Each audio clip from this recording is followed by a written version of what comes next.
নমস্কাৰ, মই জোনালী পাকঘৰ চেনেলটোলৈ আপোনালোক সকলোকে স্বাগতম জনাইছোঁ। আজি মই বনাবলৈ ওলাইছোঁ টেঙা মাছৰ জোল। গতিকে আহকচোন মই কেনেকৈ বনাওঁ আপোনালোকক দেখুৱাবলৈ চেষ্টা কৰোঁ। বলক তেতিয়াহ'লে ভিডিঅ'টো আৰম্ভ কৰোঁ। টেঙা মাছৰ জোল ৰান্ধিবলৈ আপোনাক প্ৰথমতে লাগিব মাছ, তাৰপিছত লাগিব বিলাহী, তাৰপিছত মই অলপ থেকেৰা ভিজাই লৈছোঁ, তাৰপিছত নহৰু আদা পেষ্ট, পিঁয়াজ, সৰিয়হ, জিৰা জালুকৰ পেষ্ট, শুকান জলকীয়া আৰু লগতে মই 2টা আলু বইল কৰি লৈছোঁ। কেৰাহীত মই মিঠাতেলটো দি ল'লোঁ। তেলখিনি গৰম হোৱাত এতিয়া মই মাছটো দি লৈছোঁ।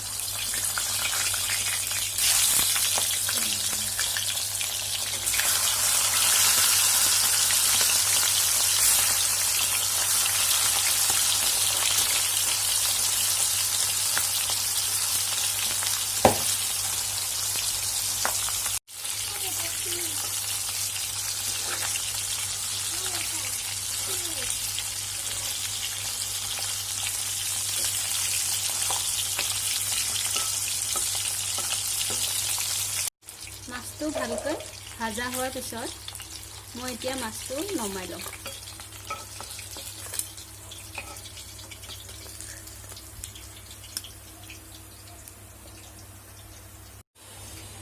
মাছ ভাজাৰ যিখিনি তেল আছিল তাতে মই এতিয়া দিছোঁ সৰিয়হ,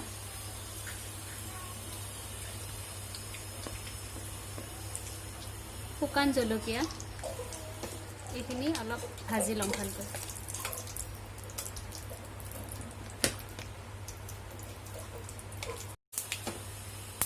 জলকীয়াটো ভাজা হোৱাৰ পিছত ইয়াত দিছোঁ মই পিঁয়াজ।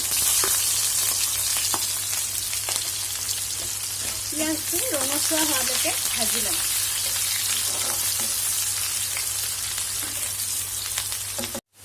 পিঁয়াজটো ৰঙচুৱা হোৱাৰ পিছত ইয়াত মই দি দিছোঁ আদা নহৰু পেষ্ট।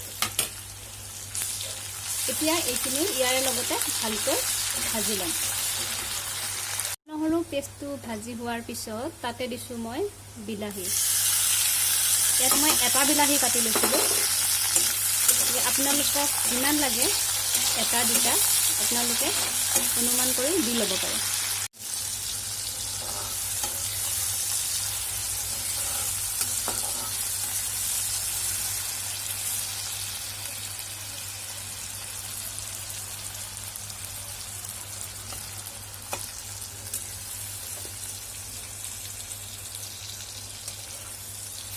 বিলাহীটো ভালকৈ ভজা হোৱাৰ পিছত ইয়াতে মই বইল কৰা আলু 2টা দি দিছোঁ।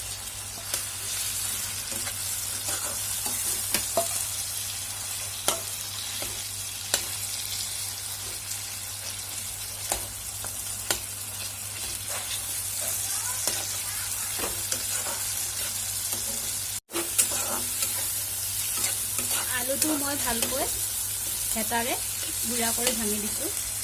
তাৰপিছত মই ইয়াতে ভিজাই থোৱা থেকেৰাখিনি দি দিছোঁ। এতিয়া ভালকৈ ভাজি ল'ম। মই গোটেইখিনি দিয়া নাই কাৰণ বহুত দিলে বেছি টেঙা হ'ব পাৰে।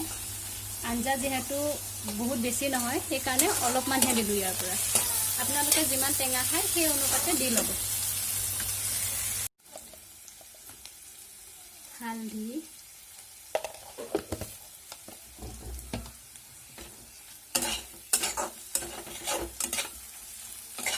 প্ৰথমতে হালধিটো দিলে কেতিয়াবা আঞ্জাৰ তলত লাগি যায়, সেইকাৰণে মই হালধিটো পিছত দিছোঁ। মাছ ভাজোতে নিমখ আছিলে সেইকাৰণে মই দিছোঁ, হ'লেও কমকৈ দিছোঁ। পিছত লাগিলে আৰু দিম।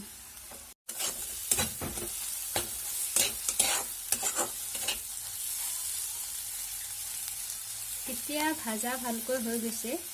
ইয়াতে মই এতিয়া পানী দিম আৰু মই পানীখিনি কিন্তু গৰম কৰি লৈছোঁ। আপোনালোকে যেনেকৈ ভাল পায় সেনেকৈ দিব।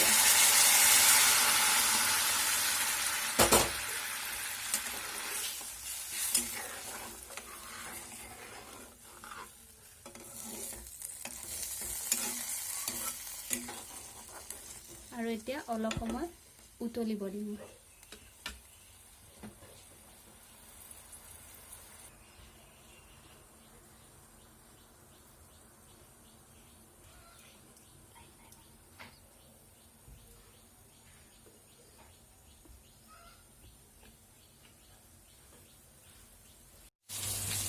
ভালকৈ উতলাৰ পিছত ইয়াতে মই এতিয়া মাছটো দি দিছোঁ।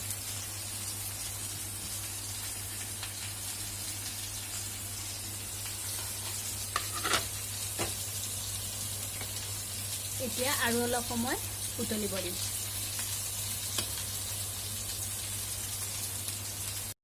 তাৰপিছত মই ঢাকনখন অলপ সময়ৰ কাৰণে ঢাকি দিছোঁ।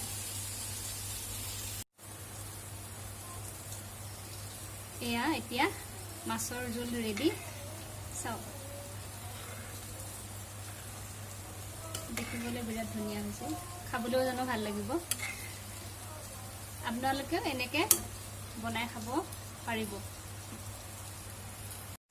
যদি ভিডিঅ'টো চাই ভাল পালে লাইক কৰিব, কমেণ্ট কৰিব, শ্বেয়াৰ কৰিব।